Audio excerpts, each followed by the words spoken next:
అందరికీ good morning. ఒక customer నిన్న శివరాత్రి రోజు మేడం పానకం తాగొచ్చా అని ఫోన్ చేశారు. మనం ఏ ఫెస్టివల్‌కైనా ఏది చేసుకున్నా పానకం గానీ, వడపప్పు గానీ, భక్షాలు గానీ, చికెన్ గానీ, మటన్ గానీ, మనము బిర్యానీ గానీ ఏదైనా పండగలొచ్చినప్పుడు కంపల్సరీ తింటాము. కంపల్సరీ తినాలి కూడా. మనం తినకుండా అయితే ఉండలేము. మనమైతే రోబోలైతే ఏం కాదు కదా! మనం కంపల్సరీ తినాలి.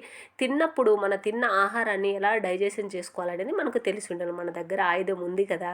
భయపడాల్సిన అవసరం ఏముంది? అన్నీ తింటూ ఆరోగ్యంగా బరువు తగ్గే మంచి అవకాశం ఓన్లీ హెర్బల్ లైఫ్ న్యూట్రిషన్ మాత్రమే. మనము ఇలా ఎక్స్ట్రా క్యాలరీస్ తిన్నప్పుడు మనము ఎఫ్రెష్‌లో 2 spoon afresh, 2 spoon fibre, 2 probiotic వేసుకొని తీసుకోవటం వల్ల మనం అనేది క్యాలరీస్ ఎక్కువ తిన్నా కూడా డైజెషన్ ఈజీగా అవుతుంది. మనం తిన్న ఆహారము డైజెషన్ అయినప్పుడు మనకు క్యాలరీస్ ఎక్కువైనా కూడా మనం అనేది బరువు పెరము. ఒకవేళ మన దగ్గర ప్రోబయోటిక్ లేదు అనుకుంటే మీరు త్రిపుల అనేది కూడా వాడొచ్చు. త్రిపుల వాడటం వల్ల కూడా మంచి రిజల్ట్స్ వస్తాయి. మీరు కూడా బరువు తగ్గాలి, హెర్బల్ లైఫ్ న్యూట్రిషన్ కావాలి అంటే తప్పకుండా కాంటాక్ట్ కండి.